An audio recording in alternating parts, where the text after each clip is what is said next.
So greetings to General Albus and all of the support team that's here today. We're just so delighted to see you, and of course when we come to the Philippines, this is 30 years anniversary of my visits to the PNP, which started at Rizal Division in 1995. And so through those years, of course, I've gone through the ranks of Rotary, becoming a past governor. I've become a United Nations ambassador for Rotary, and a federal policing advisor for the Royal Canadian Mounted Police, the RCMP, that I'm sure many of you are aware of. So I wear many hats during my lifetime, and I'm just so pleased to be here. And General Alba has asked me to share a little bit about each one. So the interesting news that you may not realize is that back in 1945, it was 49 Rotarians who helped establish the United Nations. So that is why the Rotary has official status there, why we have ambassadors at every UN facility around the world, because it was 49 Rotarians who helped establish the United Nations back then. It was a Rotarian from South Africa who wrote the first draft of the UN Charter when it was developed. It was 3 Rotarians in New York City who negotiated the land deal for the UN headquarters. So Rotary has deep roots. And the goals and objectives of Rotary and the United Nations are very similar. The wording is different, but the intent is the same, and that is to help make the world a better place for everyone, and to shine a light of hope in those dark corners of despair that you see in the streets of the Philippines every day. So part of what Dr. Grace, my wife, and I do is we travel on UN assignments, we travel on Rotary assignments, trying to work with Rotary clubs to collaborate and work on humanitarian projects to do just that. And I know that your role in that is very similar. In my role with the RCMP, I was mainly working on the concept of proactive policing rather than reactive, to get the police working in the communities, helping the people. And I think that most of you likely already know, but I want to emphasize that the real policing can be done at the preventative level. Let's not wait till somebody goes out on the street and creates havoc. Let's focus on trying to give the people a better life, and to try and prevent the people from the need to do bad things, whether it's theft, whether it's burglary, whether it's violence. And you know, Rotary and the United Nations, and also people like the PNP, like yourselves, hopefully can promote better international understanding, better community understanding, and promoting world peace. But if we're each going to promote peace, it has to start within ourselves. So we have to have peace within ourselves. We have to help support the young people and the youth to find peace within themselves. And that can't happen unless there's peace within the family.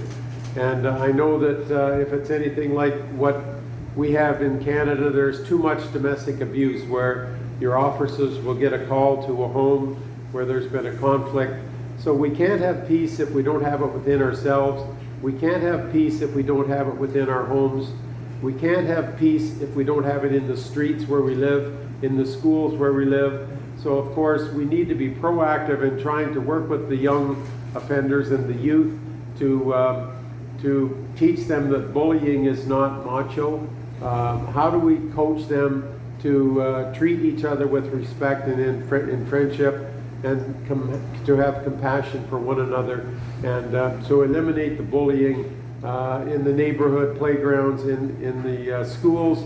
And then we have, hopefully those accomplished, we have peace in our cities, and then peace in our countries, and eventually peace globally around the world. Because there's too much conflict, and it all has to start with the people in this room, like you and I and Grace, General Albus, And we have to start with our families, with our streets, with our schools, and work at a grassroots level to promote peace in all of those areas, which hopefully will translate into a peaceful city, peaceful country, and a peaceful world. So that's very important. And you know, in the past I've spent some time, I don't imagine there's anybody here that ever worked with General Giro Quezon.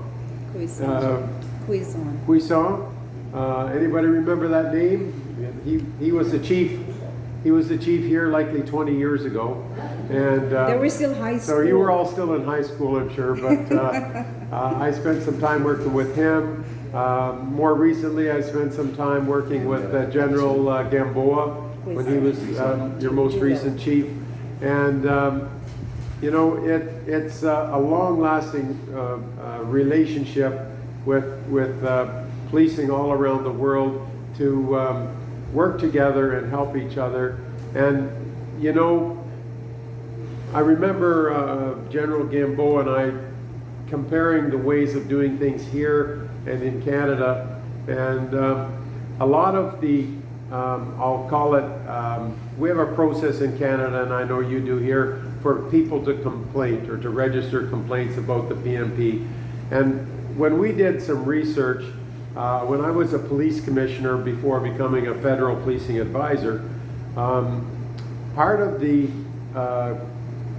complaints were basically traced back. Over 75% were what we call incivility, where police officers had a bad attitude when they interacted with the public.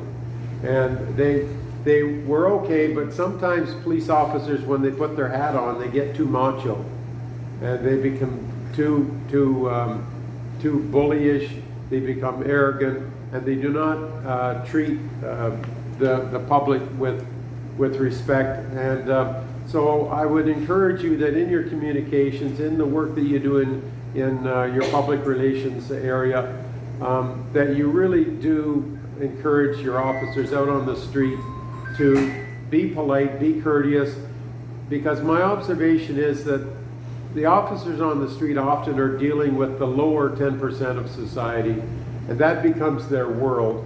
And then they get thinking that everybody is bad, but they don't realize that everybody to them is their own little world of 5 or 10% that they deal with day to day. They forget that there's 95% of the public who are good, and they are not bad people.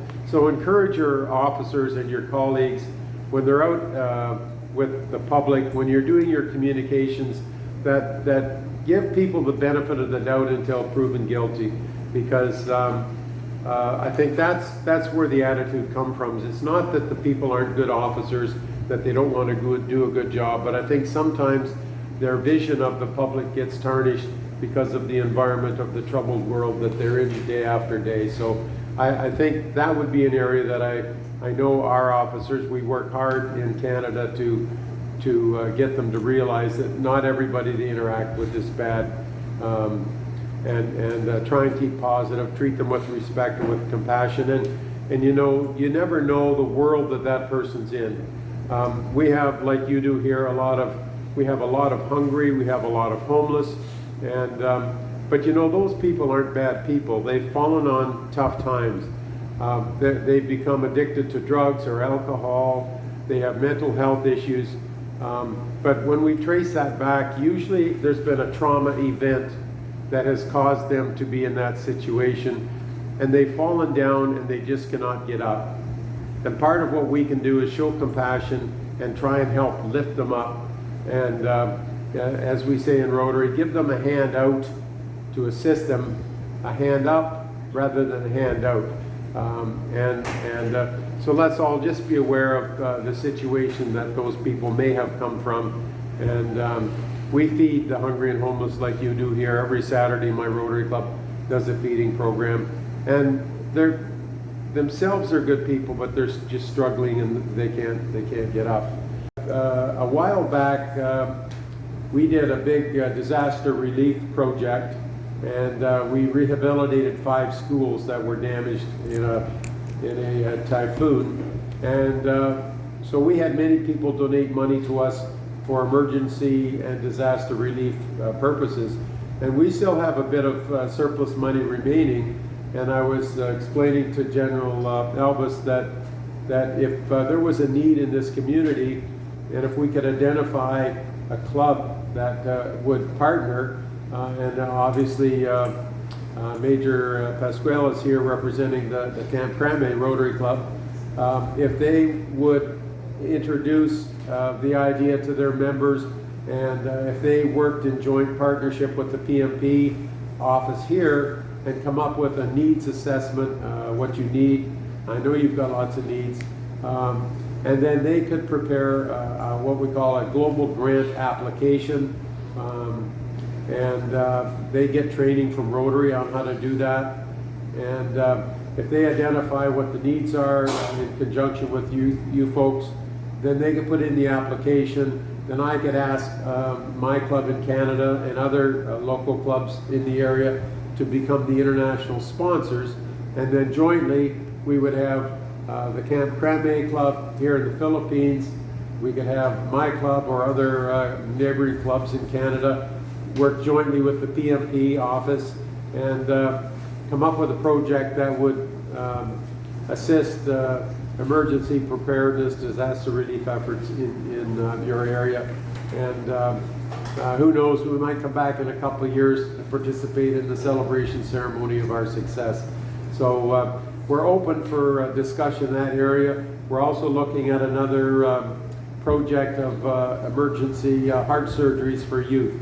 We have some Rotary cardiac surgeons who are willing to donate their services to do cardiac surgery for children who have heart problems. And so we may also be doing a project with the local Rotarians as well. So there's opportunities for us to explore. We're so happy to support your needs in the Philippines to make a better life for the people in your community. And